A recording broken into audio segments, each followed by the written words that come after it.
அனைவருக்கும் வணக்கம். இன்றைக்கு என்னுடைய ஒரு நாவல் காதல் மனம், அதிலிருந்து ஒரு 3வது அத்தியாயம். பஞ்சு மிட்டாய். பஞ்சு மிட்டாய் சேலை கட்டி பட்டு வண்ண ரவிக்கை போட்டு ஜிங்கு சக்கு சக்கு சக்கு ஜிங்கு சக்கு சக்கு சக்கு என்று கரகத்தை சுற்றி கொண்டிருந்தாள் அந்த பெண்.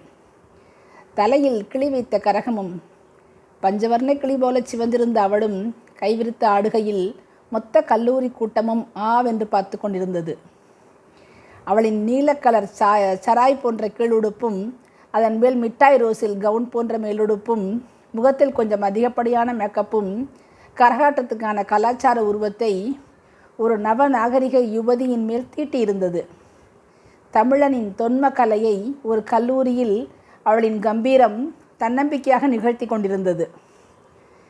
ஹோய் ஹூய் என்று அவள் ஸ்டேஜில் வந்தபோது கத்தியது மாணவர் கூட்டம். ரெக்கார்டரை விட சத்தமாக கத்தினாலும் அவள் நெஞ்சு நிமிர்த்தி கரம் குவித்து ஒரு அழகான கும்பிடோடு நாட்டியக்காரியின் லாவகத்துடன் ஸ்டேஜுக்கு நடுவில் வந்து நின்றதும் அசந்தது சபை.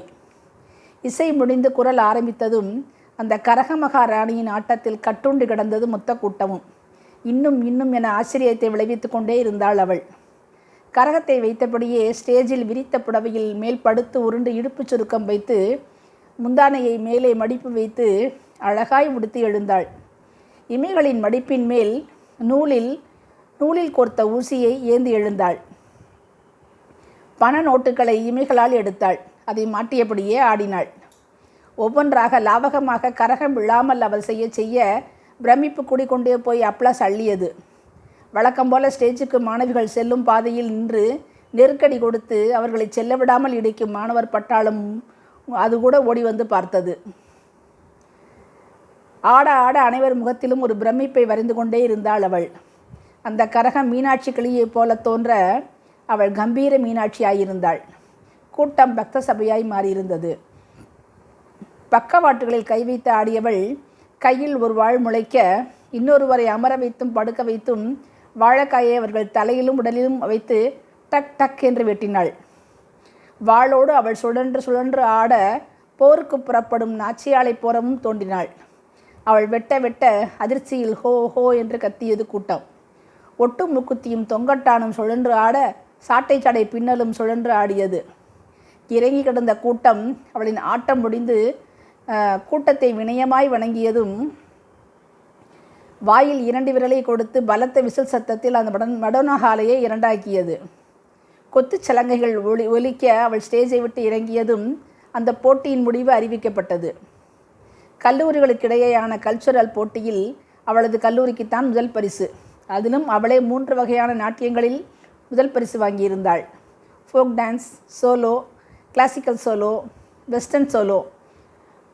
அதன் முடிவு அறிவிக்கப்பட்டதும் தான் அது சாமிக்கு தெரிய வந்தது. ஓ பஞ்சு மிட்டாய் என்றார். மிஸ்டர் மைண்ட் யுவர் வேர்ட்ஸ் என்றால் மிரட்டலாக. தாவணி கட்டி பார்த்த பெண்களே கல்லூரியில் அநேகம். இவள் பேண்ட் மினி ஸ்கர்ட்டில் வந்து கலக்குவாள். அவ்வப்போது பார்த்தாலும் அறிமுகம் இல்லாமலேயே இருந்தது. அன்று ஒரு சனிக்கிழமை. பிச்சாவரத்தில் போட்டிங் சென்றபோது எதிரெதிர் போட்கள் கடந்தன. அப்போதுதான் அந்த பிங்க் தேவதை கண்ணில் பட அவள் பெயர் மறந்து போய் அப்படி சொல்லிவிட்டான். சொல்லிய பின் என்ன செய்வது என யோசித்தான். டக்கென்று பேச்சை மாற்ற சாம் என்றான். சாரினீங்களா? இல்லை, சாம்னு சொன்னேன், என் பேர். ரொம்ப முக்கியம், கேட்டனா என்றாள் அவள். அவள் அணிந்திருந்த மேக்ஸியில் கழுத்திலும் கையிலும் ஃப்ரில்கள் காற்றில் ஆலை போல அசைந்தன. அவள் கைகள் வீசி பேசும்போது மகாராணி ஏவலாளுக்கு ஆணையிடுவது போல இருந்தது. தன்னை மறந்து ரசித்தவன் சொன்னான், ராணி மகாராணியோ?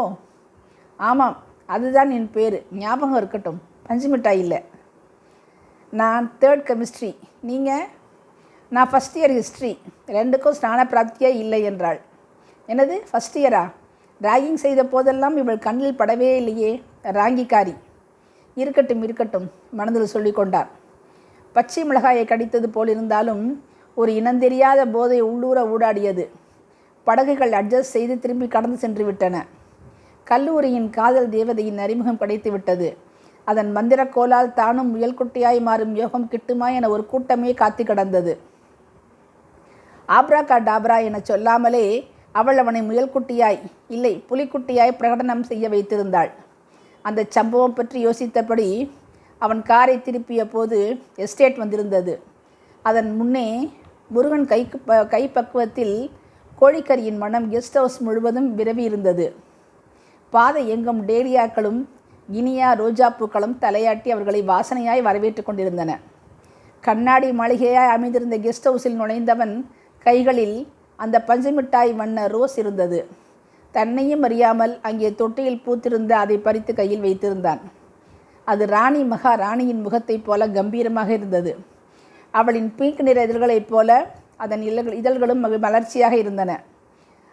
அவரின் கையிலிருந்து தேவி அதை வாங்கி அங்கே இருந்த ஃப்ளவர் வாஸில் வைக்க அவன் சுயநினைவுக்கு வந்து தேவியை பார்த்து புன்னகைத்தான்.